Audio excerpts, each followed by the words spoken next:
All right. Well, good evening, everyone, and welcome. Thank you so much for joining us tonight. I really can't think of a better way to spend a cold, snowy evening than by learning about wildlife tracks. And I'm guessing that you feel the same, so thanks so much for being here. My name is Kate Four, and I'm the Executive Director of Vermont Woodlands Association. We're a statewide nonprofit focused on caring for Vermont's forests by supporting the people who steward them through education and community. Tonight, we're excited to kick off our winter wildlife tracking learning series.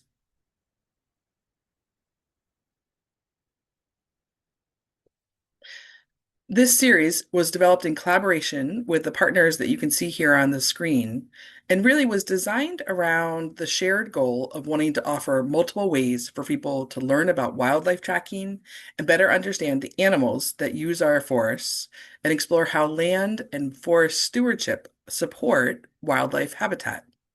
And so each of these organizations shares a commitment to our forests, to forest stewardship, and to helping people better understand and care for our woods here in Vermont, as well as the wildlife that depend on them. And so we're so grateful for this group of partners. This whole learning series really wouldn't be possible without them. We're also grateful for the support of Vermont Community Foundation, which has helped make this whole series possible.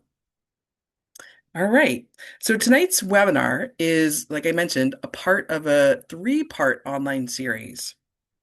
And so you can see each of the webinar titles here on the screen. We have tonight's webinar, Winter Track and Trail Identification. Our next webinar will be on trail camera tips for documenting wildlife and monitoring habitat, and that'll be in February. And then our final webinar will be a kind of shared learning session around stories and questions and an opportunity for folks to share experiences and share photos. And that session will be in March. These webinars have been paired with opportunities for folks to get out into the woods, to have some actual hands-on time learning about wildlife tracking and connecting with Vermont's cadre of certified trackers.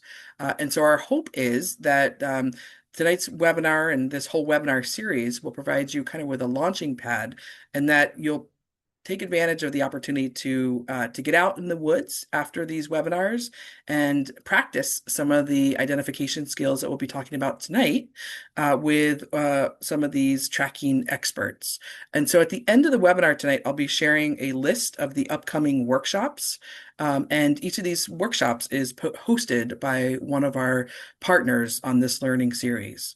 And so again, I'll share more details about these upcoming in-person tracking workshops at the end of the presentation, but just wanted to make you aware. All right, so with that, I'm really excited to introduce our guide for the webinar series and our presenter for this evening, Sophie Mazowita with Tracking Connections. Sophie is a wildlife tracker and an educator and a consulting ecologist who is based here in Vermont. And like I said, she will be our presenter for all three of these webinars and our guide, really, as we dive into wildlife tracking. And so I'm really excited to have her present with us tonight.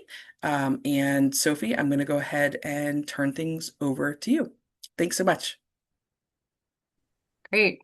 Thank you so much, Kate. Thanks everyone for being here. Yeah, it's so exciting to gather on a snowy night and just dive into the world of wildlife tracking. So, as Kate said, I'm Sophie Mazowita. I work closely with Cold Hollow to Canada, which is how I found out about this opportunity or connected with this collaborative effort to share wildlife tracking skills through online and in-person opportunities. And so it's great to see a lot of familiar CHC names in the room, some of our tracking volunteers, and I'm always excited to meet new people and dive into this world. And I hope that this presentation will have some, nuggets of wisdom or tips that you can grab onto and good visual examples, whether you're a seasoned expert who's out in the woods looking every day, or if you're brand new to the world of interpreting wildlife tracks and sign. I'll just share a little bit about my background. I'm originally from Ontario, Canada, and my first job out of my undergraduate degree in environmental sciences was really my dream job. I got a gig as a park naturalist or park ranger, like interpretive naturalist in Algonquin Provincial Park, Ontario, and so I've been offering guided walks and slideshow talks like this one to all types of audiences for, gosh, over 15 years now. And One of my favorite experiences as a park ranger was also getting a chance to assist with some research and visit an active bear den. So you can see me on the top left there hanging out with the little black bear cub. I had the glorious job of getting to keep that cub warm in my jacket while mom was being weighed and sampled that amazing winter day. I moved to Vermont in 2011 to study in the University of Vermont Field Naturalist program. And since then, I've done a whole host of guiding work, educational work. Much of what I do is about connecting people to the natural world and helping to understand it. And so, something that I dabble in currently is guiding work with Natural Habitat Adventures, which is the travel partner of the World Wildlife Fund.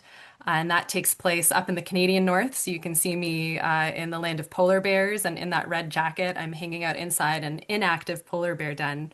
And then down below at the bottom right is a scene from my guiding work in Yellowstone National Park, where I still go every year to lead week-long expeditions. And so these are destinations where wildlife is right there, right? There's charismatic species. You can just drive through the Lamar Valley or the northern range of Yellowstone and see this whole host of mammals. But then, of course, I come home to Vermont or I head to other landscapes, and oftentimes we just have the tracks that are on the ground, and the animals themselves can be very, very elusive and even adjust their activity patterns to avoid us. And so I started diving deeply into wildlife tracking about 10, 11 years ago, and I was just completely hooked. And now most of what I do revolves around sharing knowledge of wildlife track and sign, offering educational programs and wildlife habitat and connectivity consulting through my business, Track and Connection. I also teach wildlife tracking courses at the University of Vermont. So there's one that just got underway a couple of weeks ago for the spring semester. I consult with Cold Hollow to Canada on wildlife monitoring and wildlife tracking programs. And I also manage a nonprofit organization that certifies wildlife trackers. And so, if you didn't know before coming into this presentation tonight, it is possible to achieve a certificate in track and sign interpretation or wildlife trailing levels 1, 2, 3, professional, and specialist. And it's an absolutely fabulous opportunity to spend 1 or 2 whole days in the field with one of the best trackers in the continent and learning in a small group as you all question yourselves over what you're seeing on the ground. So highly recommend looking up those opportunities if you're looking to continue to build your tracking skills and also build confidence as a tracker. So I mentioned that there's both a track and sign element, right, of recognizing who's track, who's scat, and then the other half of trail or of tracking is the practice of trailing, understanding where is the animal on the landscape right now, and and what would I do to go see that animal? And so this can be practiced in all seasons. It's not just about following trails in the snow. And in fact, if you were to go and get certified in trailing, you would most likely be following moose tracks, like you can see on the left here in the leaf litter. So these are the darker shapes punched in to the leaves and ferns. Or perhaps elk. This is an elk trail in this right-hand image in Wisconsin. And because of how wet the leaves are on that rainy day, you can really see where this herd of elk has walked through. And of course, deer, right? And the smaller the animal, the harder it can be. But I just want to emphasize that tracking can happen in all seasons, and it is possible to build proficiency to be able to observe animals on the ground, having followed their fresh trails without disrupting that animal. And it can be an incredibly informative process. Uh, Definitely a great one if you're looking to study those animals. Of course, there's applications in hunting, but also hunting for photographs, right? Photography. And so, besides trailing outside of the snow season, we can go looking for evidence of all kinds of lighter footed animals that aren't leaving reliable trails through the leaf litter, but we have to go and search out what I call track traps. So these are sandy areas, Think about, river shorelines or sandbars, sandy beaches, mud puddles or dried up mud puddles, or maybe the dusty edge of a dirt road, right, or a forest road where you can pick up on tracks. So I certainly encourage everyone to continue up this practice beyond the snow season. Don't think of it as just a wintertime activity.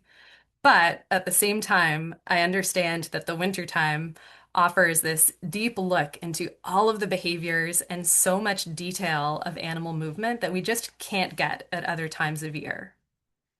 So, for instance, this otter trail, where this animal has been sliding across the snow surface, punctuated by pairs of feet pushing off before they slide again. And I always joke, although I think maybe it's a true argument, that otters are just about the most fun animals to follow because of all that sliding they do and the really interesting tracks they leave. So this is about a 6-inch wide belly slide mark. I just wanted to confirm, are you in fact able to see where my mouse is on the screen? I've got a thumbs up. Good to know, because I'll probably make good use of it. Here's another example of really subtle otter sliding. So you can see this trough that's snowed over, and there's other animal tracks going through. But very interestingly, this otter came sliding all the way down the hill that you can see in the distance there. They had traveled through this tiny culvert. This was for some wildlife connectivity or corridor monitoring work that I was doing up in the Cold Hollow region. And this otter had come slip sliding down this hill and continued onwards back towards a beaver pond.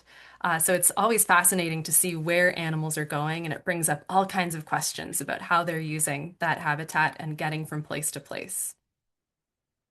And here's just one more example of the kind of canvas that the snow provides. And one of the nicest surfaces, which is probably hard to find right now because we saw so much snow this week, but a light dusting of snow over a frozen pond or lake or stream, some kind of ice surface, can offer really, really beautiful tracks. And so here we see a bobcat moving through. Looks like they're speeding up from a walk into a trot.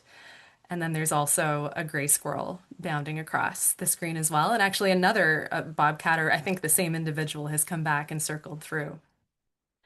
And so these snowy surfaces just open up the book, right? It's like reading stories that are taking place across the snow. So that's just a great big introduction to build up to our main event. So tonight we're going to be covering how to approach a set of tracks, so how to go about analyzing. We'll dig into some foot morphology clues, so what you can look for in clear prints, or even just what clues to look for in partially obscured prints to help you hone in on which species you're looking at. And we'll talk gaits and track patterns. The pattern of movement is such a critical element, especially in the wintertime and deep snow conditions, for understanding who the possible species are and being able to hone down. And then we'll end with some more trailing examples and some additional tips and clues to get you set up for some winter snowy tracking. So let's start with a scene from just outside my door. And, it really does feel like when I walk out my door in the morning and there's been fresh snow recently, maybe it's a night or two since fresh snowfall, you've got this open book on the night's activities or sometimes older activity. And I'm actually starting intentionally with an example of a trail that's been snowed over and is not offering us a lot of detail because I think it'll be a good example of just how far you can get, even with obscure tracks. And I want to acknowledge that just looking at this first picture, you might be thinking, I have no idea what that is. You might have the wheels turning in your head as you make observations and try to piece out from the photos what's going on here. And I have a photo taken at kind of an oblique angle, right, showing this trail on the left-hand side, looking towards the house. And then I have tracks taken from straight overhead so that we have the true proportion between the footprints and we're not getting any kind of distortion of the length or the width of the impressions. And it's kind of hard to see the exact scale, but there is a credit card sized ruler, tracking ruler down in the image there. And you can see towards the right-hand side of it, there's some alternating white and black marks, and those are the inches. And then on the left-hand side, the alternating black and white marks are the centimeters for those who want to follow along with the metric system. So fairly obscure tracks. So I mentioned you might be thinking, I don't know. You might be making observations and you might have come up with a guess and you may feel really certain about it or you may not feel sure. But our minds are so good at pattern recognition. I think that's what really makes us good trackers and why tracking can be so engaging. Because right away, if you have some experience, probably an option or maybe a couple of options have popped into your head. And my first tip, really the first step I want to emphasize in tracking is to set aside those guesses, right? It doesn't mean forget them, but just put them aside and really try to focus on observing and asking as many questions as possible about the trail without adding a name or a narrative. And if you've been tracking for a while or if you spend time looking at mysteries in the natural world, maybe you've fallen into the same trap as me of coming up with a favorite guess about what something is and then just going about looking for all of the evidence to back up that guess or what your first assumption is. And that can sometimes lead you astray. I don't have a photo of it, for example, but I walked out this door this morning, looked at tracks coming from what looked like underneath my porch, and thought, wow, it looks like an animal must have denned in there overnight because I know that they access this crawl space underneath. But then I realized, oh, actually, there's two parallel tracks that are leaving side by side. It almost looks like two raccoons or two opossums went for a walk together. And then I finally put it together that my husband had put on his backcountry skis and just taken off of our porch, and it wasn't an animal coming out from underneath the deck at all. And I was lost down that train of thought for a very long time because I had jumped to that first assumption. So let's take a look at this set of tracks here, and we'll just go through this process of looking at different aspects of the trail in greater detail. And one helpful memory tool can be to think about the print, the pattern, and the place. So we'll start with the print. And you might be saying, well, there really isn't much to see in these prints here, right? I don't see pads, I don't see toes, but that's okay. We can still make observations, right? And even when your mind just goes to, I don't know what this is, well, that doesn't matter. We don't know the interpretation. We can all be making observations about what we're seeing here. And so the job is to try to stay as objective as possible, right? What is factually true about these tracks and has nothing to do with who I think it is or what was happening. So, for example, these tracks are covered in snow. They look deep. Now, you don't have the benefit of having been on the ground as I took photos of these tracks. But what I did notice at the time was that it looked like the tracks were actually sunken deeper just based on kind of the ridges I saw in the snow and the way that the snow kind of sunk into them. I had the impression that they were deeper than my own footsteps in the snow. They weren't sitting right atop the snow surface. The marks look elongated along the direction of travel. I would say that they look longer than wide. I don't know where, assuming that this is a footstep, right? That each of these is a footprint, because that is an interpretation.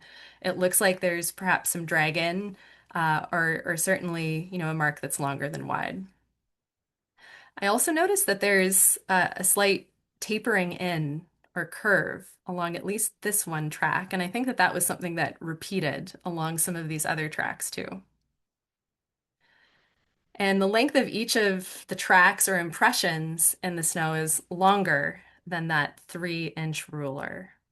So fairly large print. But where exactly a foot of an animal is within that, I'm not entirely sure. Maybe you're able to come up with other observations as well. Now, if we turn to the pattern, I'm noticing alternating left and right prints. And the spacing of them reminds me of my own walking trail, distance-wise. Like this would be a comfortable set of steps for me to make with my own feet. And the tracks are more or less evenly spaced along the length of the trail, except up at the portion nearest the house. And I see that there's two tracks side by side right at the top end there. And then as I mentioned that they're evenly spaced along this trail, but actually the spacing kind of changes. There's shorter distances on this left side and longer distances along the right. But it's fairly even through here, fairly even through there. When it comes to looking at the patterns, we also get into measurements, or we can get into measurements. And a lot of expert trackers aren't in the habit of measuring with, rulers, measuring tapes whenever they see tracks because they've built up enough knowledge, enough mental images or tricks to be able to recognize without having to measure. But it can be incredibly useful to take measurements and to reference good field guides.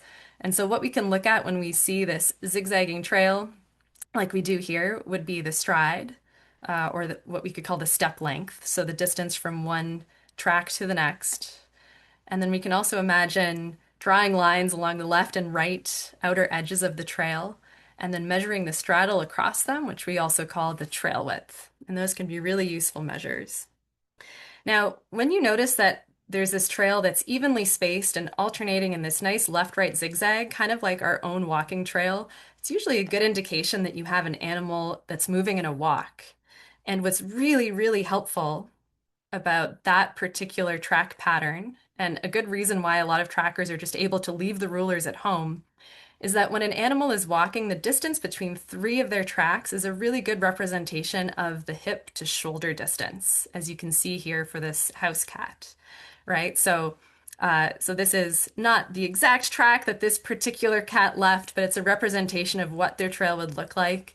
And so notice that there's a hind foot represented by this track down here.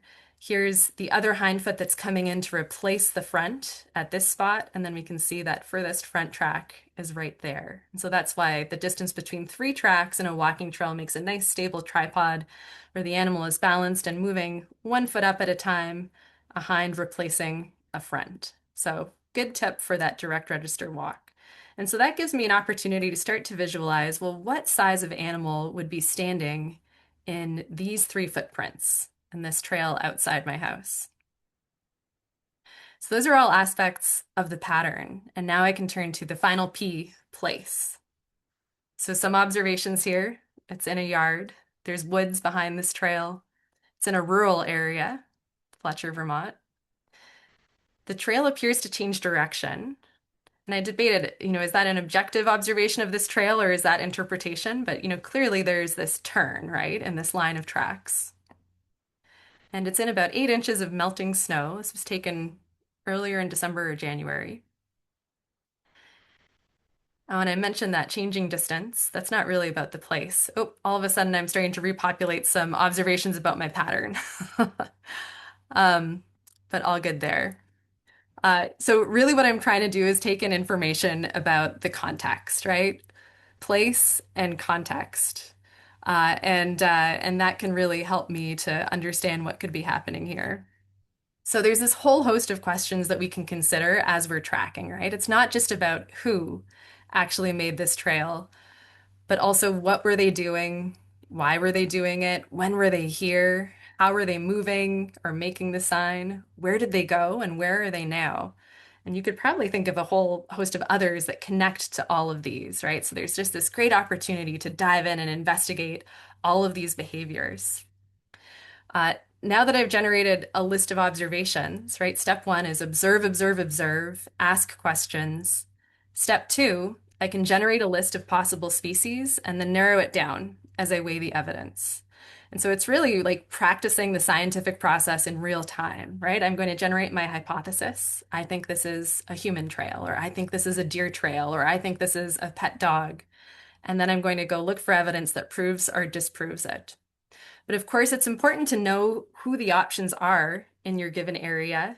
And so a really important aspect of tracking is to have a master list or a species list, right? Your grand list of possibilities. This presentation tonight is going to be very focused on mammals. And so I'm showing one example of a resource here in Vermont, the state Natural Heritage Inventory. You can go to the Fish and Wildlife website and pull a list of every mammal in the state. And then there's a question of, well, out of all these mammals here, which ones are active in winter? Which ones may be tucked away hibernating? And you can continue to hone in from there. I think I named my top species already for this particular trail, but it makes me think of deer.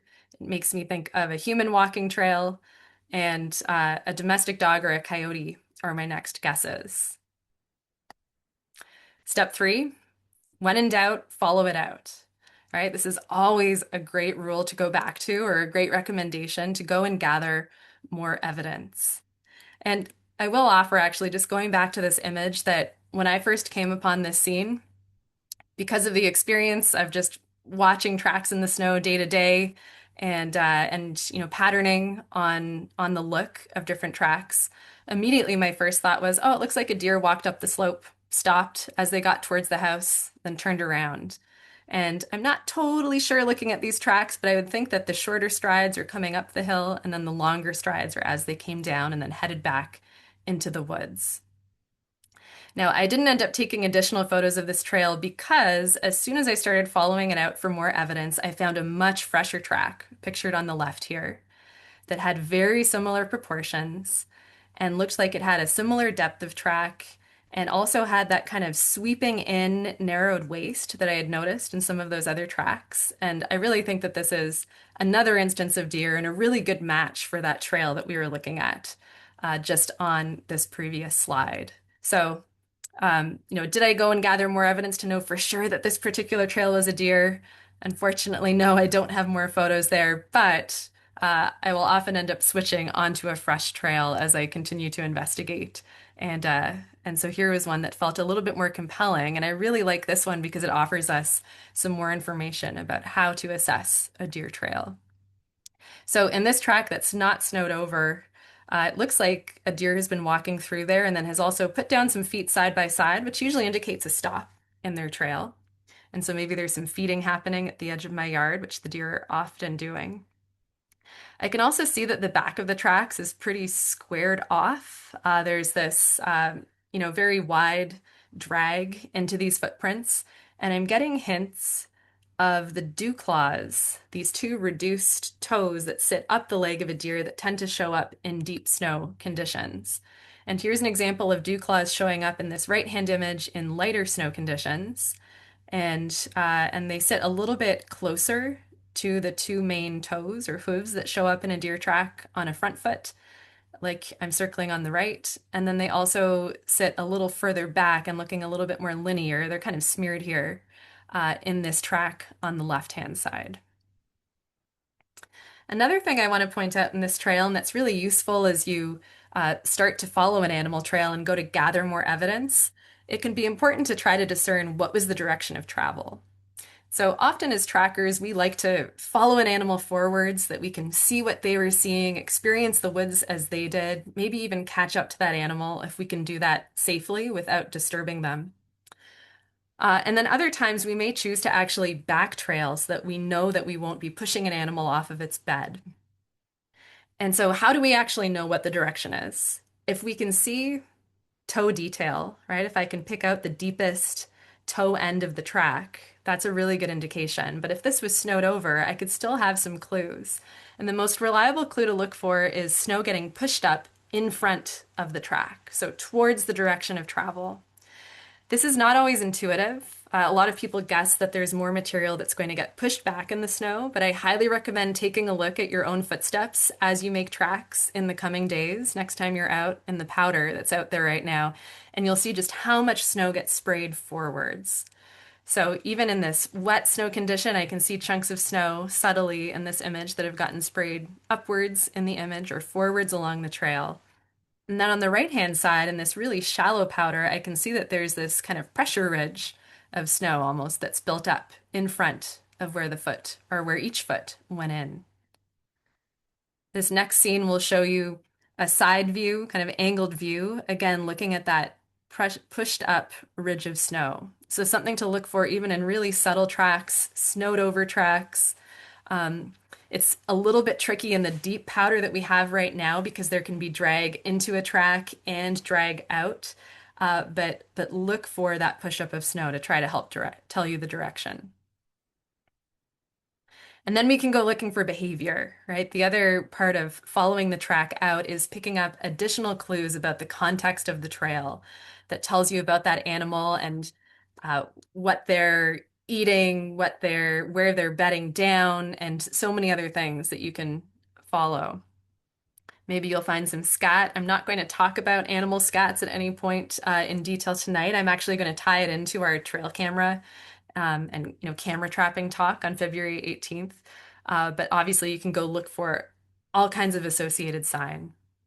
And so here's some associated sign I found following that deer trail that day. And first, it was these big areas where the deer had dug down into the snow, and you can see some moss has been thrown.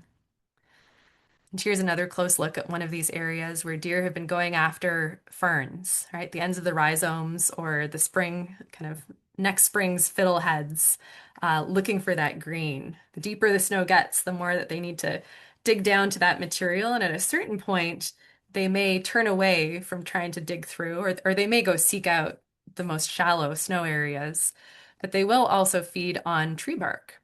So here's an example of some older feeding. It's not super fresh and green, but in this left-hand image, this is deer that have used their lower incisors to scrape up on this conifer tree, and you can see some parallel marks where those teeth have dragged up. They don't have incisors up top, right? So it's just their lower jaw that's scraping up, leaving these sometimes sets of parallel marks that often have this kind of look of different angles. Contrast that to another type of deer sign that you might find, which is in this right-hand image here. And notice in this case, it looks like there's long rubbing or disturbance up and down this small tree, and there's frays at the top end in the bark as well as at the bottom. And so this is the up and down abrasion of a buck rubbing his antlers against this tree. So that's a fall scent marking and mating season behavior during the deer rut, as I'm sure many of you know. And then on the left-hand side, this is winter feeding on tree bark or that inner living cambium layer. Following along further on our deer trail, and this is all a deer trail that I followed that one day from my yard, or that series of deer trails, and you may encounter spots where deer bed down. And so you can not only take a look and recognize that what we're looking at straight overhead on the right here is a deer bed, but you can also tell which way the deer was facing and maybe where their attention was as they sat in that bed.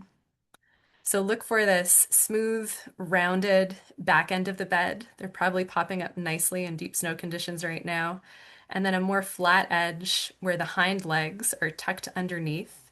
And then this area where you see that the leaves are poking up in this snow condition is where the deer had tucked their front feet underneath them. And so we're really seeing it's actually like the length of the cannon bones or their hand bones that are actually specialized in deer into these long fused bones, right? All of these bones in our hands are fused into one in deer, and that's what's leaving that impression right there. It's usually the deepest impression in a deer bed, so you can look for those two parallel marks. Here they're really nicely highlighted because they actually melted down into the snow. But that's where the deer makes the final push up out of the bed. They bring up their rump and then they push off of their hands, wrists really, to stand up and continue on. So their head was sitting above those front legs, and so they were looking. Now they could turn their head a lot of different directions, but they were primarily looking off to the bottom left of the screen here. That's where their natural head angle would be. Now, on this particular occasion, I noticed, after following this walking deer, seeing the bed that was up there, I noticed that the deer continued down the trail in a very different pattern. Notice that these feet are clustered in a group of four, and then there's this big gap in the snow in another group of four. And this continued a long ways down the trail. I don't think I was hot on this deer's trail, but if I was, I actually would have stopped. I would have made a strong point of stopping following them if I saw this behavior. This is a deer bounding away, I think moving at high speed, right? They've moved out of their step, step, step walking pattern into an evasive type of movement. And so that can be an indication when you're following an animal's trail that you have spooked them from what they're doing, especially if it's very fresh. And so it's a really, really important thing to notice as a beginner tracker. If you're not confident in being able to notice this, I would say start by backtrailing. Go backwards along trails so that you can be sure that you're not going to be inadvertently spooking animals. And I think that's important. It's not that a deer can't survive being pushed off of their bed once, but they can run really tight energy budgets, right? Think about how hard it is to find food for deer underneath all of that snow right now. And so just limiting that activity and giving them their space can be important. So those are a bunch of things that can be found, right, as you follow an animal trail. Step number three, following it out. And step number four, it can be really helpful and add to the experience if you have some good resources to consult, to go and ponder some of the things that you saw or dig into more information about all of these animals that we can track. So I need to give a plug for what's really considered the definitive field guide for mammal tracks and sign in North America. This is by Mark Elbrock, Mammal Tracks and Sign, A Guide to North American Species. It's a hefty book. It's very, very dense with information. So it's not necessarily bedside reading, but it's a great field reference or desk reference. It has a whole bunch of life-size track drawings in it that you can reference at the front of the book, and then species profiles that go into detail about the track characteristics and the length and width of front and hind feet in great detail. And then there are sections of trail measurements, including the typical gaits that you can find under the notes here, right? So here's a note of bobcats walk when hunting and traveling. They speed up to trots, bounds, and gallops when exposed, and so on.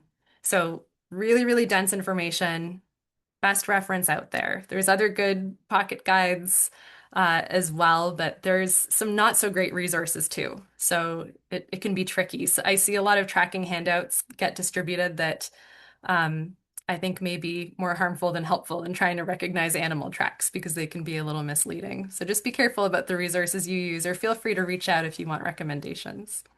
Some other ones, if you're not looking to pick up a $50 field guide, highly recommend naturetracking.com. This website by Jonah Evans, who's a tracking evaluator in the certification system, a mammologist who works for the state of Texas. He has visual track and sign guides for mammals, birds, herps, meaning reptiles and amphibians, and invertebrates. And so you can click on any of these. And he is in Texas, so there's a lot more desert sand than winter snow. But it's a really great way to go and look at confirmed representations of a whole host of animal tracks. And then another great resource is iNaturalist. I wonder if there's some iNaturalist users in the room tonight. But specifically, there's a project on that platform called the North American Animal Tracks Database. And I took this screenshot just today. You can see that there's 138,000 observations, and there are 1,620 members of this project. So you can tag any wildlife track or sign, right? Like anything besides the tracks, scat, feeding sign, a den. You can tag your iNaturalist observations on your phone that you take out in the field to this project. And there are some really, really fantastic wildlife trackers who basically donate, volunteer much of their time to go and confirm your observations, and they will offer comments. And so Kim Cabrera, who's the bear tracker up at the top here, Terry Hunnefeld, Jonathan Popoli, who's a field guide author, he makes excellent field guides as well. Rob Rich, like these are a lot of tracking specialists who have made tons of observations and identifications. So I strongly recommend tagging observations that you make there. And just know that if you do tag sightings to iNaturalist, that does show others where you're tracking. So just be careful about posting, denning sites or sensitive species. If you post an endangered species, it automatically gets obscured on this platform, but you might want to think about masking or obscuring your exact location so that you're not revealing any sensitive wildlife sites. You can still obscure the exact coordinates, but have other trackers be able to comment on what you're seeing. And then I'll give a little plug for Facebook. I know people may have very mixed feelings about social media and what goes on there, but if I go on social media, 90% of my feed is animal track photos. And there's a group called Animals Don't Cover Their Tracks that has thousands upon thousands of members and is also diligently moderated by people who encourage everybody on there to share the evidence that they're seeing and only offer tips that help with identification rather than getting lost in kind of argument or guesses. So it can be a great place to go or to post your mystery tracks if you are on that platform. So we talked about deer, right? So probably means we can check that one off of our list, right? And move on to some other species. Maybe you're disappointed that I've been talking about deer so far because that's a more common animal. Maybe you want me to tell you more about carnivores, which we're going to get to, I promise. But I just want to emphasize that part of what's so amazing about wildlife tracking, or what certainly keeps me engaged, is that you never get the same look at any animal's track. The weather is different, the ground condition is different, the exact way that that animal applied their foot to that substrate changes. And so it's not just a matter of learning deer, but having to learn all of the different identifying features of a deer track and how it can look in those different snow conditions. I don't have a photo of it here, but right now we're seeing deer drag their feet almost every step through the snow, making parallel troughs that are punctuated by deeper prints like you see on the right, where you might see the fairly wide drag into the track and those dew claws, or sometimes you see the narrowed waist where the deer is punched through the snow and then they drag essentially their wrist that's a little bit narrower and then bring their foot down up ahead of that. And so these are all looks at deer tracks except for one. And some of you who have attended my Cold Hollow to Canada programs have maybe seen this slide before, and you may know the one that stands out as not deer. But I just invite you to look, and if you're watching a recording of this after the fact, you might consider pausing it to try to consider which one of these is not a deer track, but a deer track look-alike. And I'll point out that this one down here shows you just how much deer can splay their toes when they're moving at speed, and you can see the dew claws registering in the sand. This example is two deer tracks, one over the other, and we don't see the dew claws because it's not very deep substrate. But this one on the bottom left is a little bit odd. You should see dew claws when the substrate is that deep, when it's deep snow. And so here's the story of this trail. I stepped out of my car and thought, oh, look, a deer track. And then I went looking for the next one and spotted it so far away, I realized it couldn't possibly have been a deer stepping between these spots. But I had such tunnel vision looking at the track that it took me a very long time to notice the ski tracks going between. So just a reminder to not get stuck in tunnel vision and be sure to zoom out and gather more evidence. And just know that there are plenty of human-made track lookalikes out there ready to confuse you. But with that, let's dive into the world of foot morphology and what clues we can gather in animal tracks. I know that it's not a great time or season or week right now to go looking for clear tracks. We just received 20 inches of fluffy snow across much of our region. But I would encourage you to pay attention to where lighter snow might be occurring because you can learn a lot from tracks that you can find in those places. I don't know if I described that very well, but for instance, your plowed driveway or snow-blown driveway is perhaps a highway for local animals that are looking to take a break from moving through the deep snow. And so if you can get there in the morning, with a night having passed since the latest snowfall, those human pathways, walking trails, protected areas under conifers, there can be lots of places where you can go looking for lighter snow, even in these deep, fluffy conditions. So if you do track down those nice clear tracks, here's a list of some of the features that you can consider. Whoops. And we'll go through them in detail using some canine and feline tracks as examples to dive a little deeper. But you get a sense of just the variety of ways that animal tracks can look, in terms of the number and shape of toes and the overall shape, and are they symmetrical or not. But let's take a look at some of these features, thinking about canines and felines. I find that because of the number of different species we have here in Vermont, I'm often puzzling between these two. And the thing that they have in common, all of our cat and dog species, is four toes showing up on the fronts and the hinds. If you own a pet dog or cat, you'll probably know that they have this fifth toe, or we call it toe number one, their dew claw, up on their front feet. That usually doesn't register in tracks. If they're moving at speed or in really deep conditions, you might be able to turn it up, but we tend to think of them as having four toes on their fronts and hinds. These are track drawings right out of Mark Elbrock's Mammal Tracks and Sign Field Guide. And I'll highlight in this kind of peach color the feline tracks on the right. I'm calling this all the Vermont species, but I've put mountain lion in instead of lynx just because they really show some of those feline features really well. And, we get a mountain lion wandering through from time to time. Just, you don't need to get into the weeds about it, but yeah, no resident population that we can confirm right now yet. And on the left-hand side, now highlighted in blue, are the canine tracks from coyote at top left, domestic dog below, gray fox, and red fox. And then besides mountain lion, we have house cat and bobcat on the right-hand side. So let's just consider a few features to help us hone in on who's who. So overall shape, the length versus width proportion is a helpful one. And so I'll help by drawing some circles around the canine tracks and say that they often have an oval overall track shape. But note that domestic dog, they can look like a lot of things, but they often are more round than a coyote track, for example. And gray fox is also actually quite a round track. But the felines are pretty round as a rule, right? So drawing circles around them, we see big circular mountain lion front foot, same with a bobcat front foot. The hind feet of all of these species are smaller than the fronts, but notice in the cats, the hinds are also more narrow and elongated. Now, what about symmetry? That can be an important feature in discerning different tracks. And when we talk about symmetry in tracks, we're thinking about left and right, so this longitudinal symmetry. And no track is going to be perfectly symmetrical, but canine tracks will be more symmetrical than feline tracks. And I like having mountain lion in the mix here because they're really emphasizing this feline asymmetry with this leading toe. Notice that out of the two middle toes, the one that's closer to the center line of the body, the inner one, pokes forward.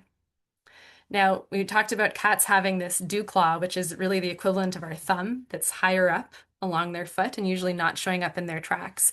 So their other four toes that we're actually seeing in our tracks are the equivalent of our pointer, middle, ring, and pinky finger. And so this is a right front track, and we've got that pointer, middle, ring, pinky. And so cats, just like us, their middle finger is the longest one. So that's another way to remember that rule, right? Tuck your thumb and compare to your own fingers to know if it's a left or a right track. So we look for that asymmetry in feline tracks to help distinguish from canines, and it's especially emphasized in the front feet. And then there's this thing called negative space. Now, you may look in a fluffy, snowy track and it may look like all negative space, just fluffed up snow. But negative space refers to uh, the shape and the amount of space that you see between the palm pads of an animal and their toes, between the palm pads of their track and the toes. And so we love to talk about drawing an X in canine tracks. And that's basically disconnecting one toe from the other three. And there's usually the space and the dimensions to be able to do that. So we're demonstrating it here in this red fox. And then we try to do that, say, in the bobcat over here, tracing the lines of the palm pad, and we end up banging into the toes. And so rather than an X, it's more of a C shape that we see in our bobcat tracks. So looking for the shape and the amount of the negative space. Like one other trick that I like for coyote versus domestic dog, actually just learned this from another tracker friend. There's usually about a toe's worth of negative space, so the size of an oval-shaped toe in the middle of a coyote track, whereas domestic dogs, many of them have a squatter track or wider track with wider negative space that may be flat at the top here. And so it's not that same elongated toe shape that you can fit in. Although we do have some domestic dog tracks that can look very similar to their wild relatives. Chunky claws is another clue, right? The angle of the toes here and the big chunky claws are other more common domestic characteristics. So speaking of that, let's actually dig into some visual examples, some photo examples, so we can practice based on those characteristics we just talked about, telling canine versus feline. So one of these is a cat track, some member of the cat family. One of them is a canine track, some member of the dog family. And there's two important characteristics that I haven't addressed yet, right? We talked about symmetry, we talked about the overall shape of the track, we talked about negative space. And maybe those can help us out here. It looks actually like through this track, up in the top of this image, it looks like there's something of an X. Maybe in this one on the right, there's something of a C. And we do, in fact, have domestic dog and bobcat here. But the thing that I like best to try to distinguish this, and generally for telling canine versus feline tracks, is the size, the relative size of this palm pad, which is a metacarpal pad in the front foot, a metatarsal pad in the hind foot. But we can call it a palm pad. It's the equivalent of this part of our palm or the ball of our foot on the hind foot of an animal. And notice that a feline track is very palm pad heavy, right? That's the dominant shape or area of the track. It looks like I could pick up all four toes of this bobcat and fit almost all of them into the space of that palm pad. When I try to do that with a canine, I think I can do two toes at best. Canines are toe heavy tracks. So I strongly urge you to consider the next time you run into what you think might be a four-toed canine or feline track. Are you seeing more palm pad or are you seeing more toe? Now, the feature that a lot of beginner trackers love to name first and foremost is claws. Can I see claws on the canine track? Because they know that felines tend to have their claws retracted at rest and then they protract them when they're trying to get a good grip on a slippery surface or maybe grasp prey. And that's true. That's one thing to consider. It's just not the most reliable one because a bobcat could show you claws in their tracks if they're moving at speed or even in the deep snow. So here's an example of looking into a bobcat track. I'm looking kind of under the roof of snow at the leading edge of the track, and I can see these two claw pinpricks that are perched pretty high up above the toes, so indicating that these claws were retracted, but they're still showing up in that track. And then if I were to see this cat climb up a log or maybe move across a slippery surface, I may also see those claws out in their tracks, not just perched high on up here.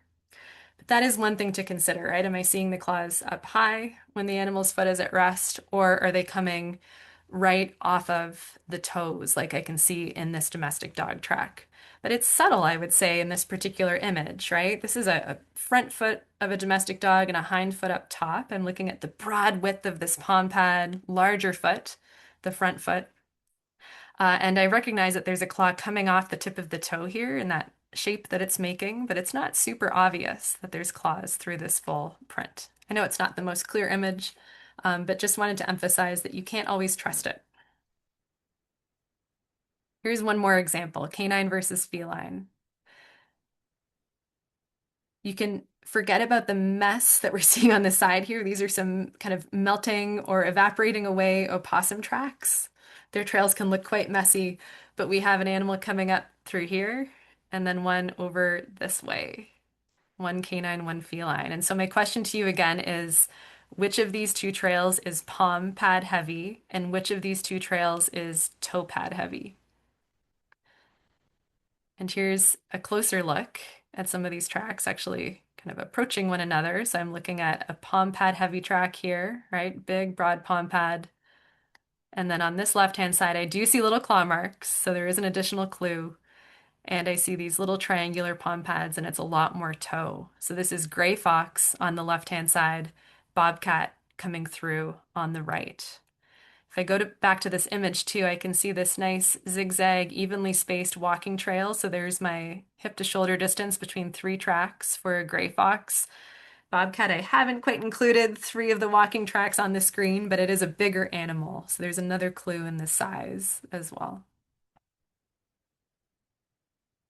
So speaking of foxes, you may know that we have two different species occurring across all of Vermont. You may have one that's just more common in your backwoods or has taken up residence in a nearby denning spot. It's always interesting to see who's more common on in any one place, red fox versus gray.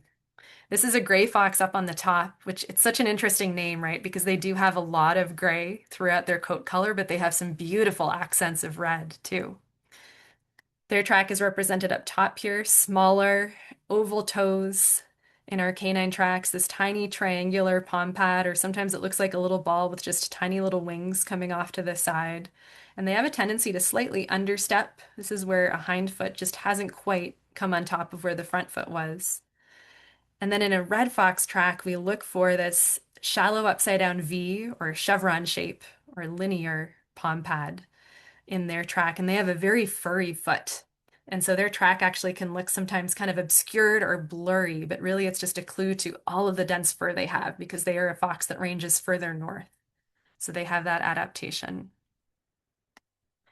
Here's another example of comparing some canines. So you may recognize now that chevron shape in the fox track on the left, and just look at the amount of negative space in this track. And then on the right-hand side, this is another wild canine. So this is the bigger coyote here. And so they don't have as furry a foot on the bottom. Notice there's not as much negative space, maybe a toe's worth in the midst of this track, this triangular pad, just beefier looking toes. But there is overlap in the size of red fox and small coyote tracks, and it can be really, really tricky. It's not so tricky if you see this beautiful chevron shape and you get a sense of that furry foot and that big boxy negative space in the middle.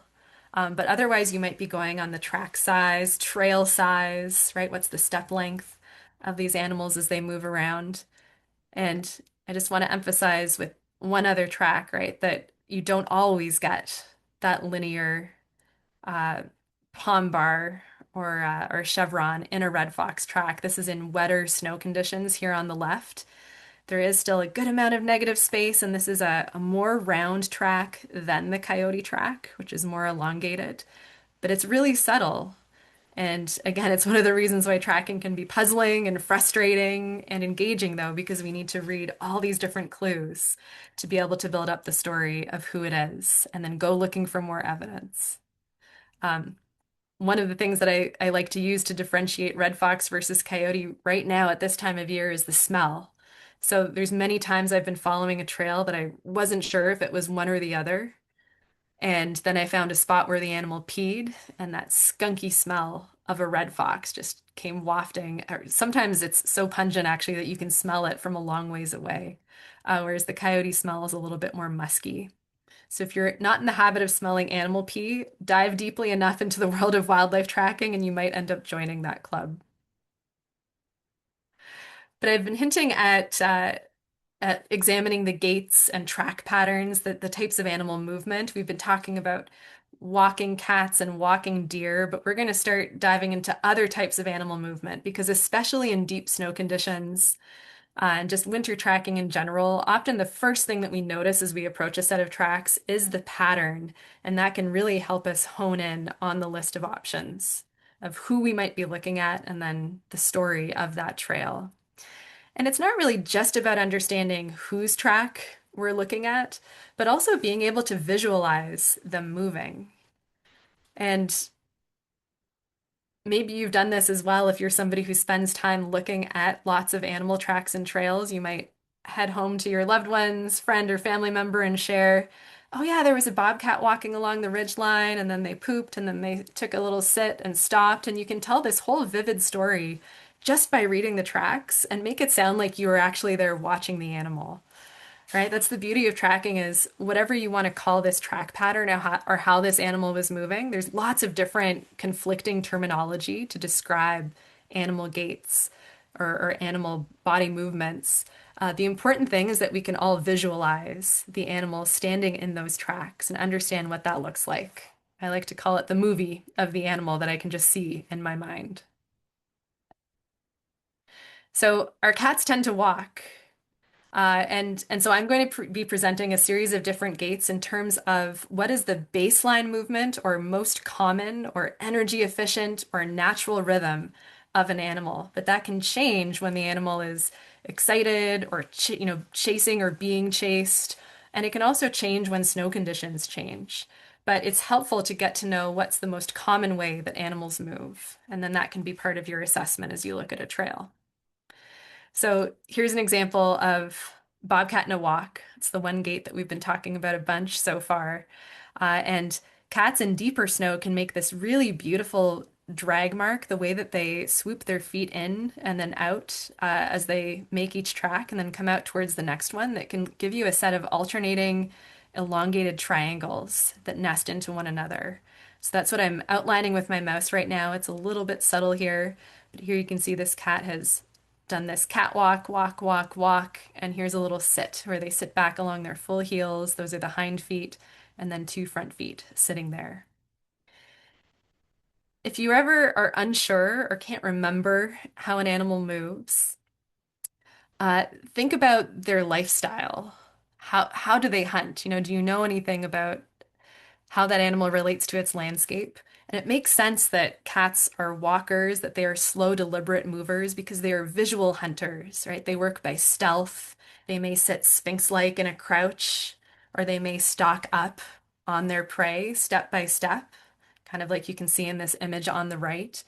So they are more slow movers than their canine cousins, who are more opportunistic in how they go search for food on the landscape. Picture any dog, and you can probably picture them bouncing along in the common trotting gait of canines. And that's what this red fox is demonstrating. These are a couple of stills that I took from some trail camera footage that I have. And what this fox is doing is rather than moving one foot at a time, like a cat does, they're bouncing off of diagonal opposite pairs. And if you're not sure what that means, just do a little jog on the spot or imagine yourself doing it and or think about doing it, and you'll be moving your left foot as you pump your right arm and then moving your right foot as you pump your left arm. And so here we can see the fox moving a right hind foot forwards as the left front foot, the diagonal opposite, moves forwards. The other two are angled back. And then they switch to the opposite. Now it's the right front is moving up along with the left. And see that they're such experts. They don't have to think about this. It's energy efficient to land your hind foot right into where the front was previously.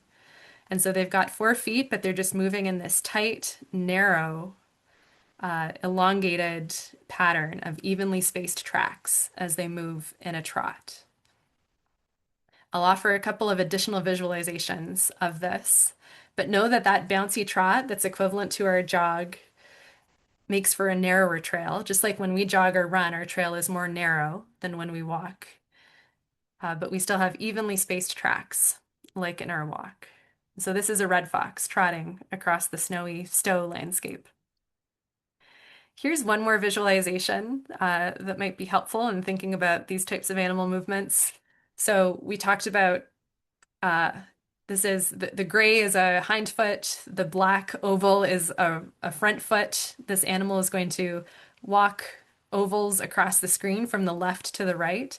And so we can think about this animal standing on these footprints with their 2 front feet in these 2 black ovals. One hind foot is here, and then their other hind foot is off screen but coming up to land in that spot, which displaces the front foot that then has to move forward. And a walking gait is just this even 1, 2, 3, 4, 1, 2, 3, 4. This should come naturally and be easy to visualize since we are primarily walkers, except that now we're thinking about 4 legs needing to move at once, right? So that's a direct register walking pattern, this walking gait.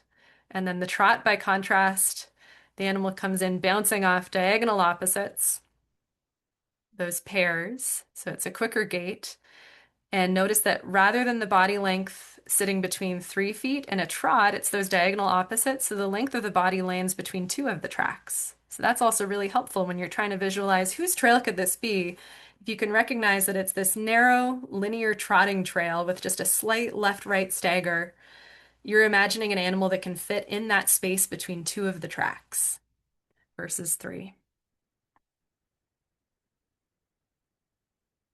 Here's another depiction of walk versus trot. And I like to either draw a line or imagine drawing a line up the center of the trail. In a walk, there's usually a really clear distinction between the left and right side.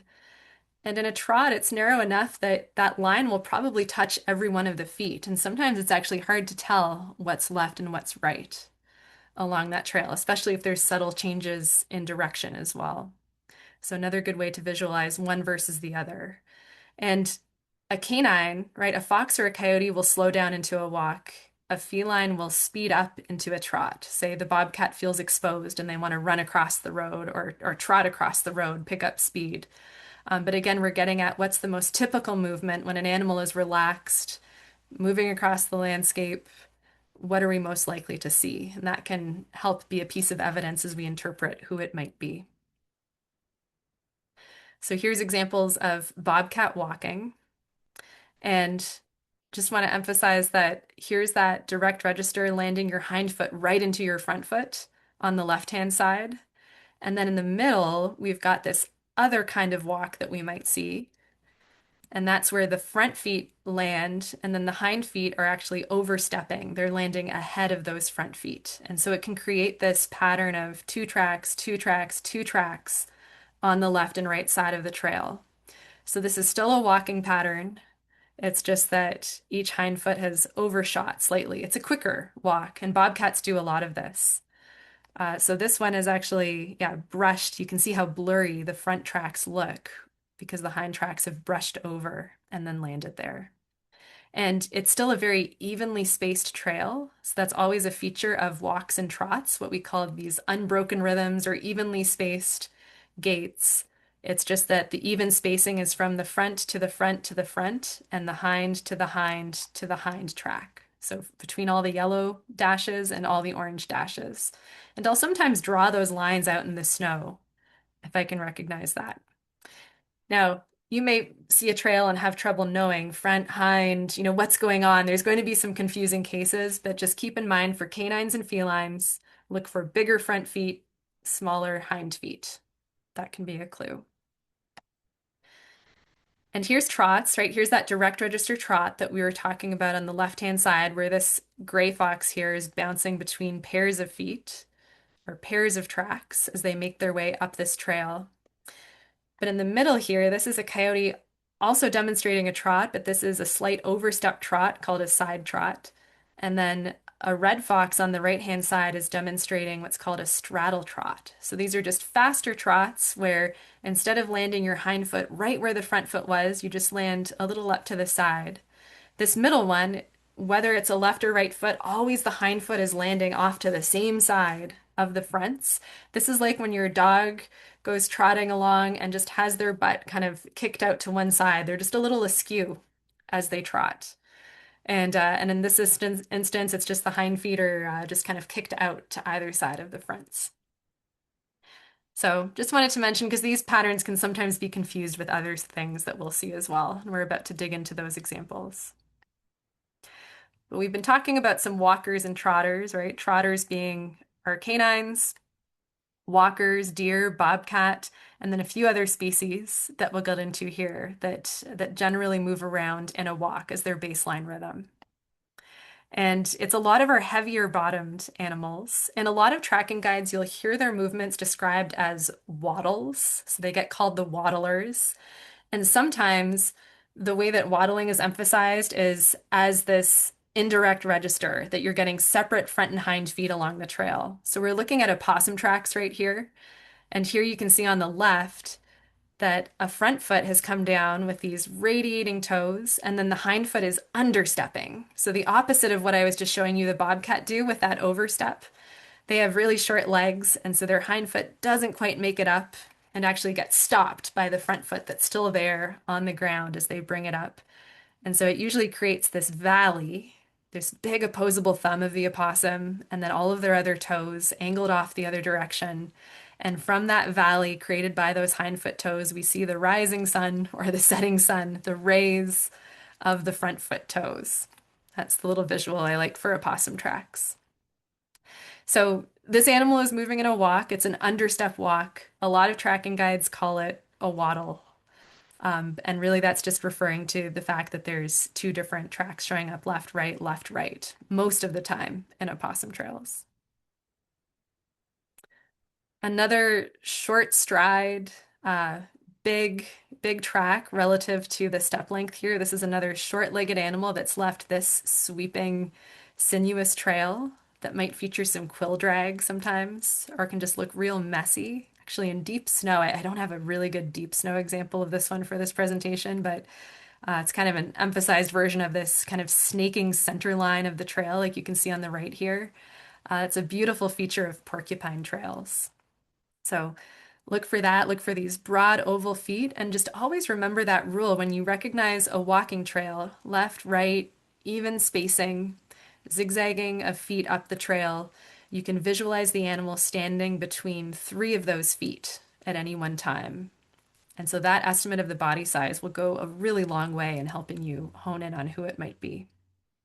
There's so much more to know about porcupine trails and their associated sign, but we can't dive deep into every species tonight, so we'll keep going with some other examples. And that includes this other long, skinny fingered animal that may be tucked away during the deep snowstorm conditions that we've just been having, that they'll be out on the next mild night. So long, skinny fingers, but different than the opossum, this is a foot that's longer than wide. It has a tapered heel and what get described in the Mark Elbrock Field Guide as cigar-shaped fingers. I'm not sure why cigar is the best description for that finger shape. Maybe you can come up with a different one. They really just look like little human hands, don't they? And so raccoons, shown here, have this really characteristic way of walking in light snow conditions, where they have such a long overstep walk that they land a front foot, or they land their hind foot next to the front foot from the opposite side of the body. And so we look for these track patterns where we have a smaller foot and a larger foot, left and right, and then that alternates. There's a larger foot and a smaller foot, and that pattern zigzags or goes back and forth up the trail. What's tricky is deep snow conditions, right? Once there's 6 inches or more of snow on the ground, typically a raccoon is going to move into a direct register walk and move much like the porcupine that you see here, but with that tapered heel. And so just know that the conditions make such a difference, but it's really useful to know this pattern specific to raccoon because even in snowed over conditions, it makes for this alternating diagonal trail that you can recognize, even without any of that fingery track detail. So that's specific to raccoon. All right, we've got two other groups of animals to get through and then some final trailing examples, if you're still with me. So let's talk about now our hoppers and bounders. So we're moving away from evenly spaced track patterns to animals that go soaring through the air, arcing their spine, and leaving clusters of footprints. And so when we talk hoppers and bounders, bounders is sometimes a term that gets used for some other species, the weasels, which we're going to talk about next. But we're going to use that term for our rabbits and our rodents. So here's an example of three bounding trails side by side. And a tricky thing with tracking sometimes is knowing how many feet you're looking at, like how many feet have landed in each of these impressions. And what's going on here is the two front feet and then the two hind feet of a squirrel have landed in each of these pairs of tracks. So it looks like 2 feet, but in fact it's 4.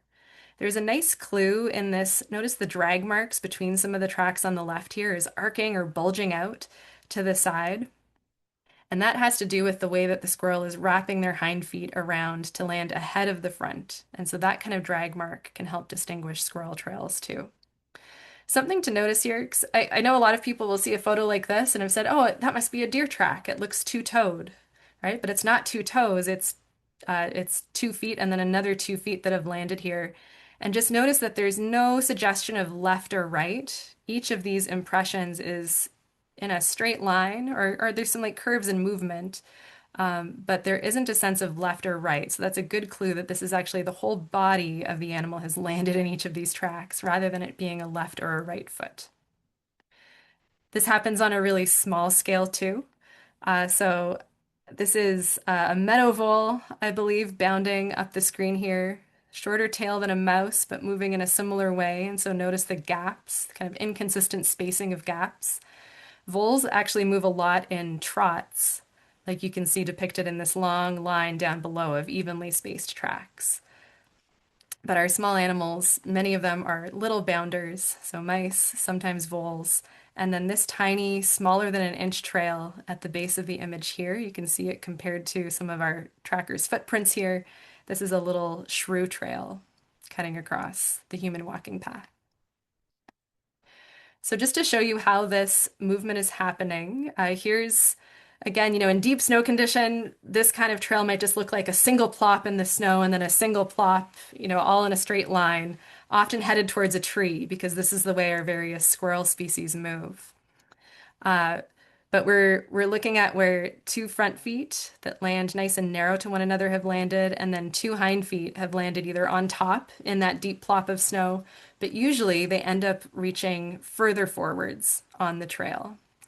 And so the direction of travel of the squirrels in this image is from left to right. Notice there's actually two trails here. There's a smaller set of squirrel tracks that's here under my mouse and over here. And then there's three sets of a larger squirrel trail. And we can see the direction based on the toes in the track and that detail, but also just the fact that in this bounding pattern, we have the two small front feet and then the two larger hinds. Now, rather than, well, I will show you some other illustrations of this, but I want to turn and introduce you to another fabulous resource, which is my friend Steve Leckman, who has a fabulous video on YouTube called Animal Gait Study by Steve Leckman, and he's going to demonstrate this movement for us. Sorry if the video feed's a little bit choppy. I know Zoom doesn't often translate video well.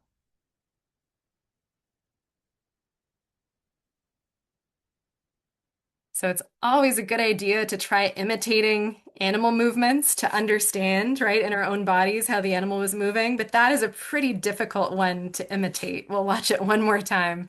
Hopefully it's not coming through at such a poor frame rate that you can see it. So his hands are coming down and then the feet end up shooting ahead along the trail in this wonderful bounding movement. Just a note on distinguishing different squirrels. I'm not going to go into a huge lesson on just distinguishing that, but the trail width difference is really helpful. So the overall size of the animal. And I like to compare that to my hand width. Trackers will often measure their own hands and figure out what that exact distance is to be able to reference to different animals' trail parameters. But generally, gray squirrel tracks will be wider than a human hand. So there's my hand in the snow. And then red squirrel tracks will be less wide, but there is overlap, in the biggest red squirrel trails and the smallest gray squirrels, you're going to have this overlap at the edges of their track parameters, but it can be helpful. Or sometimes I think about, can I cover up the hind foot of this animal with my thumb or not? Most people can cover up a red squirrel's hind foot, but they can't do that with a gray squirrel. The side toes are going to poke out the sides. And then there's the squirrels that sometimes we forget to think about because they're active at night, which are the flying squirrels, one of my current obsessions. Um, Flying squirrels, because of the gliding flap of skin that stretches between their fronts and hind feet, will have rather boxy trails. And so this is a small southern flying squirrel hopping along through here. They're actually landing their hind feet behind the fronts. So there's just this single motion, kind of frog-like, or this is what all squirrels do when they move more slowly, and rabbits too. But the southern flying squirrels move this way almost as a rule. Northern flying squirrels, a little bit bigger, can manage to land their hind feet ahead of where the fronts land. So that can sometimes be a way to try to distinguish those two subspecies. But just wanted to give a nod to those squirrels. And so here's one more depiction of that movement of squirrels, and actually the other set of animals that does some bounding. So we'll start with the rabbit that's bounding through here, and just notice that different than the squirrels, they tend to land their front feet one ahead of the other before pushing off with their hinds, although sometimes they land them beside. Great big difference in the size of those hind feet, whereas the squirrels tend to land two parallel fronts and hinds, two parallel fronts and hinds. So this is the one image I'll share for rabbit tracks. We've got these massive snowshoe hare feet showing up on the side here. And one thing I find cool, if you're into counting the toes of animals to try to distinguish and get to know that foot morphology, right? We'll just go back to thinking about the track characteristics for a little while. Uh, Rabbits and hares usually have, well, they have four toes on their hind feet, five toes on the front, which are these asymmetrical little feet here and the toes arcing down, although often not all five of them show up. And then with rodents, it's the opposite. So there's four toes on the front foot of a rodent. I'm circling the eastern gray squirrel's front foot here, five toes on their hind foot. And we look for those toes on the hind foot to be arranged in this 1-3-1 pattern, these three middle toes all in a line. I don't think I have time to dive too deeply into the other features, but these are all of Mark Elbrock's excellent track drawings. Once again, a big thank you to him for giving me permission to share these from his field guide. And all of the Vermont rodents are represented on this slide here, including a lot of the squirrels, flying squirrels, rats, and some of our bigger walking rodents, the porcupine, the beaver, the woodchucks that are tucked away for the winter, and the muskrat that may be out and active. We're moving into our final category of movers, right? I'm introducing a lot of animals based on their most common type of movement. And our last set is the weasels. And so we have members of the weasel family and then skunks shown on the right here.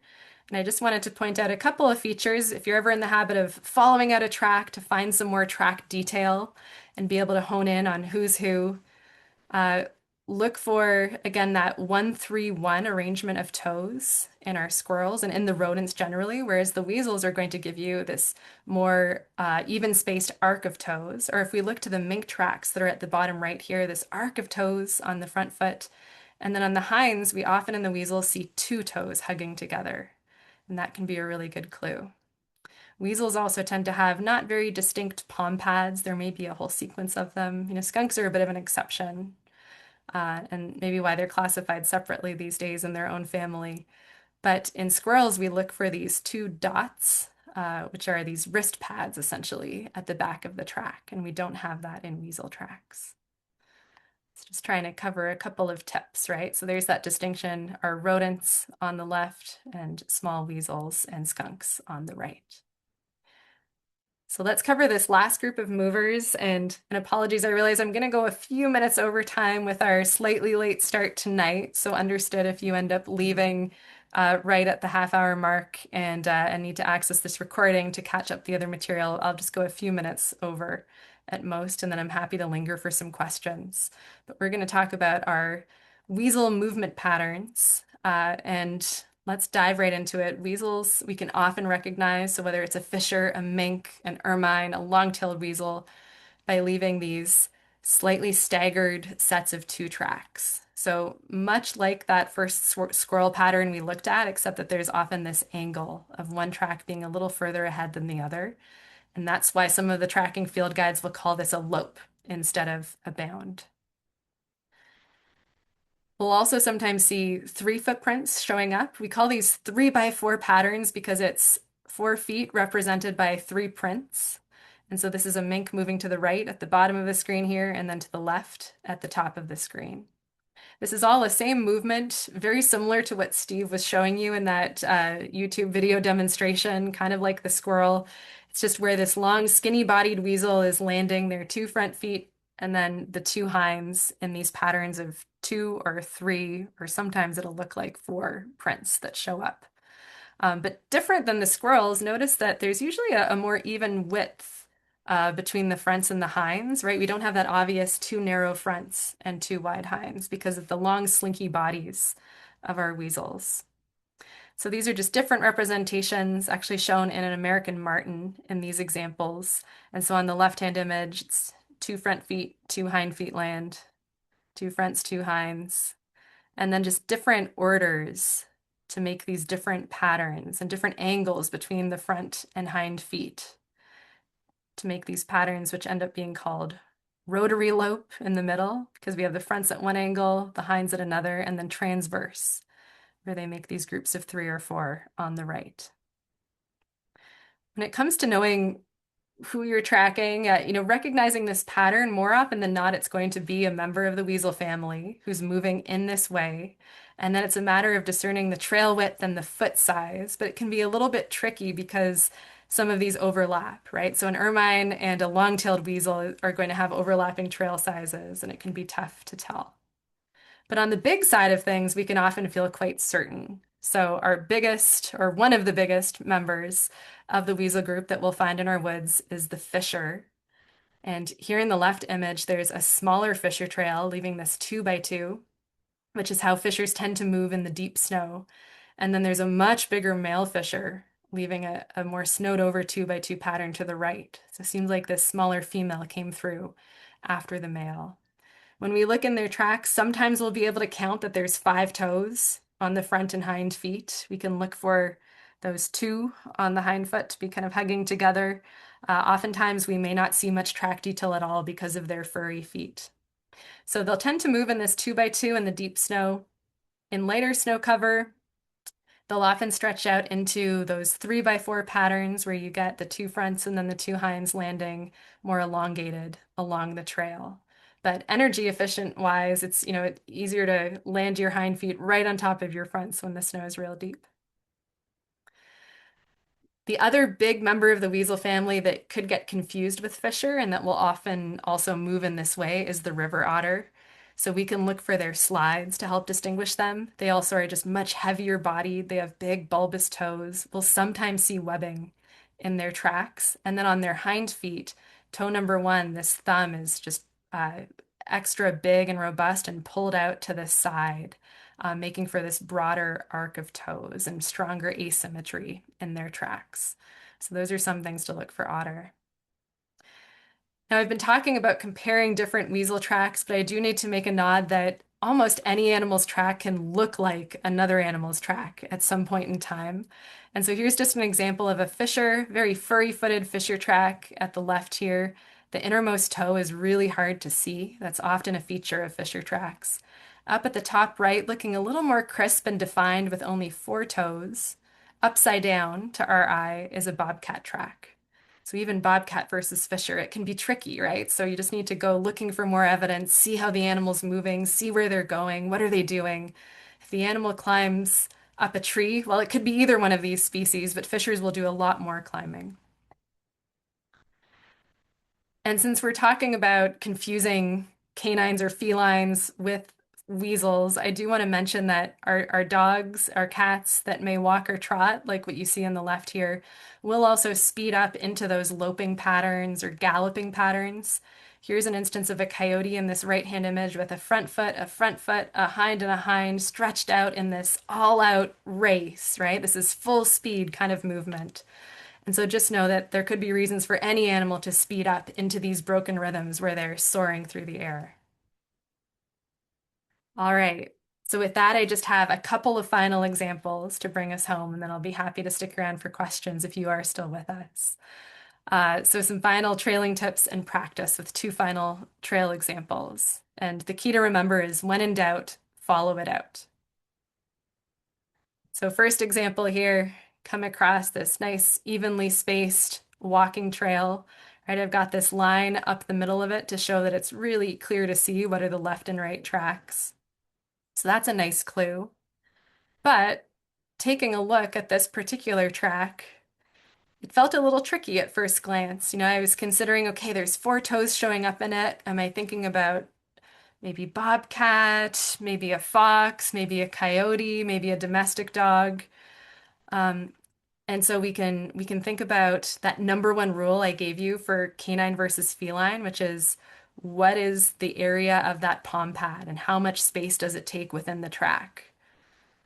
And based on that rule, I'd say that this kind of looks like the shape of the gray fox track that I showed you earlier with this little triangular palm pad that's equal to the size of maybe 2 of the toes, right? So it looks like a canine characteristic there.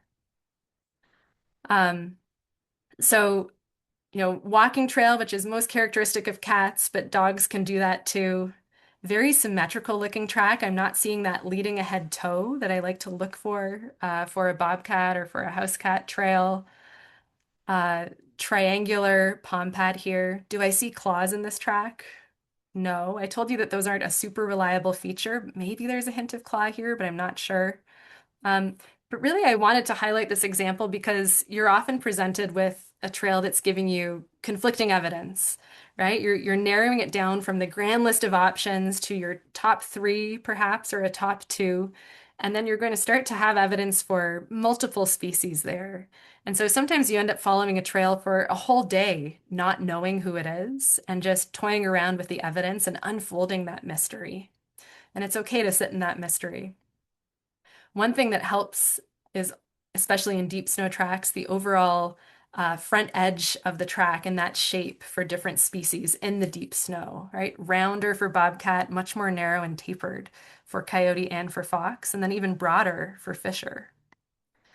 And so comparing these shapes, I would say that this is probably most similar to the bobcat track shape here, right? It doesn't have that strong taper where the claws kind of tuck in and those leading toes of the coyote tracks sit. So maybe another point for bobcat, but when in doubt, follow it out. So this trail continued up into some hemlock cover. And I don't know if you've noticed the hemlocks lately, but they are holding a lot of snow off the ground, whereas the other conifers and the hardwoods, of course, aren't doing it. So when in doubt, go track underneath some hemlock trees. Try not to spook the deer that are also hanging out there, and you may find much more clear prints and lighter snow. Or sometimes you can follow a trail to where the animal steps up onto a log and reveals a more clear track. So here's a beautiful, now very clear to my eye, bobcat print with this big trapezoidal palm pad, this leading toe out of those center two toes. No claws showing at all in these light slope snow conditions. Nice taper to some of the toes. They sometimes present these teardrop shaped toes, although this is a big male bobcat, and so his toes are not quite as tapered as a female bobcat's. And then we can go and follow the adventure of the behavior here, right? A spot where this cat stopped and bedded down, not making a super distinct shape. They were probably stretching out a bunch at this location. And then scent marked. And we'll talk about scent marks on the February 18th trail camera presentation because they can be really great spots to target with trail cameras. You can also go smell that ammonia smell that I actually think of and have positive associations with bobcats when I smell it, but some people say it smells like a litter box. If you ever lose a bobcat trail, you can just go smelling spot to spot to try to pick up on the trail again. They spray back a spray of urine against soft, punky wood or the end of a log. And here's a spot where that bobcat eventually crouched, making a kind of loaf. I know the internet loves to talk about cat loafs or kitten loafs, this little tucked in shape with their hind feet tucked in back here and front feet there. And so here's the cat in a crouch. And what was the cat looking at as it was crouched here? Well, it turned out there was a deer bed nearby. And my guess with my group of tracker friends on this day was that this cat had been eyeing the deer that were in the area and maybe even thinking about a hunting approach. So many great stories that turn up as you follow these trails and learn to put together the story of all the different signs and the types of movement that you're seeing. And so one final trail in honor of our deep snow conditions that we have right now. Here's a set of tracks I found up in Montgomery, near the Montgomery Elementary School on a Cold Hollow to Canada tracking outing. And we spent our whole day following what we thought was a fissure, leaving these 2x2 trails. The track size and the pairs of tracks looked about right for fissure. And what was really remarkable was just how deep and fluffy the snow was and the spray of snow up in front of these pairs of tracks and just 2x2 all day long. And the whole day that we followed these tracks, there was something nagging at the back of my mind. The feet just looked really punched in, like this animal had longer legs than a fisher and was heavier than a fisher. And so I had my doubts and confusion as we followed this 2x2 trail, trying to gather more evidence, but this animal was just moving repeatedly like this, making these staggered pair of tracks bounds through the deep, fluffy snow. Finally, after the rest of the group had gone home and I went back into the woods to try to discover more of the mystery, I came to this area where this animal slowed down into a walk, which gives you a chance to look at their body size, look at their foot size. And then, in really light snow cover along a plowed driveway, this bounding animal started trotting, this neat little trail that you can see here, and revealed some real clear tracks, these tiny little circular, tiny palm pad gray fox tracks. So this was not a fisher, but like we see right here, but rather a gray fox bounding through the deep snow. So such a good reminder that in the deep, fluffy snow conditions, a lot of animals may resort to jumping and plopping into the snow. And so try to follow those trails out and see if they move in different ways to help build up clues or can give you a clear footprint under a lighter snow cover area. And just remember that there's always more to observe. When you're scratching your head, not sure what you're looking at, that's okay. You don't need to know who it is, but it's your opportunity to be curious, take in more information about the trail, and keep on tracking. So that brings us to a close, and I'll just give a sneak preview that next time, February 18th, if you want to come to part 2 of our series, we'll talk trail camera tips, reading the habitat and landscape, and interpreting wildlife sign to inform your trail camera placement. And we'll talk about trail cam options. and maybe take a look at some footage. We'll see how it will come through over sometimes our choppy Zoom internet connections. But here's a bobcat doing that bedding down, moving around on the ground kind of movement, and we'll see them stretch out for a nice snooze. And I can tell you the story about why did I set my camera in this particular spot. So with that, I know we're a little beyond our promised time, but I'm happy to stick around if folks do have questions. And you can also follow up with me. My contact information is at my website, trackingconnection.com. And I'm always happy to hear from people with tracking questions, although it sometimes takes me a while to respond. So thanks so much for tuning in tonight. Awesome. Thank you, Sophie, for such a wonderful presentation. I know I've learned a lot myself tonight, and one mystery that was solved for me is I had thought we were following a bobcat when I was out with my kids in the woods, and it turns out I think it was a gray fox. So I put in the chat box any ahas that folks have tonight. Hmm. Always helpful and I think really interesting to hear other folks' ahas. But for me, that negative space for the Fox track was definitely one of very many ahas. So thank you, Sophie, for this wonderful presentation tonight and for sharing your expertise and your passion for tracking. And excited to share that this is really just like you said, there's a lot more to come. This is, just sort of an opportunity to whet your appetite. We have more programs planned, more opportunities to learn, and I hopefully am sharing my screen now. And I just wanted to quickly end with a reminder. Thank you for the primer on what's up next, because I just wanted to end with a quick recap of some of the more of the programs to come, some of the more opportunities for folks to learn. And if you've been inspired and want to get out with Sophie and other experts to see some of these tracks out in the woods and really dive into learning some of these stories, we have lots of opportunities coming up. And so, again, I just wanted to share this screen, and I think we're out of time tonight, Sophie, for me to quiz you on this track. But this is one we didn't cover tonight, and maybe we can get it teed up for the presentation on the 18th. But so I'll save you from that. But I just want to quickly end with a quick recap of the rest of the series to come. So hopefully, I'm sorry, I'm trying to advance the slide here. Here it goes. The next presentation, as you mentioned. There you go. Sorry for the glitches tonight, guys.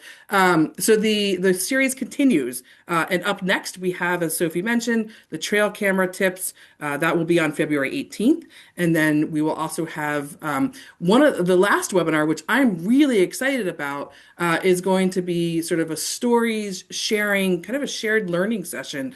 So this will be an opportunity where we're actually going to ask you folks to submit pictures, and Sophie's going to try her hand at interpreting and answering some of the questions. So I know we didn't get to all the questions in the chat box tonight, but this last webinar scheduled for March 18th, I think will be a really great opportunity for folks to be able to ask questions and submit photos ahead of time for us to share with Sophie. And hopefully some of those photos are going to come in from some of the events that are up on the calendar. So like I mentioned in the beginning, this is really part of a learning series.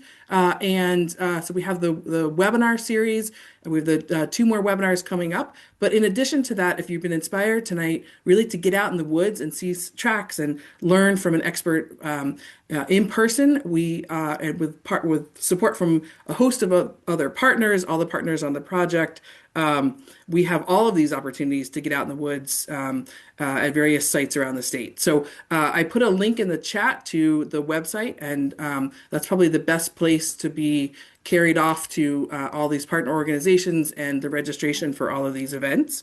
But I just wanted to share the calendar so folks get a sense of some of the field workshops that are coming up. And in fact, actually, I believe there's at least one this weekend. And I think that's sponsored by Cold Holiday Canada up in Cambridge. There might be a wait list only on that, but I'll let the Cold Holiday Canada folks chime in on that.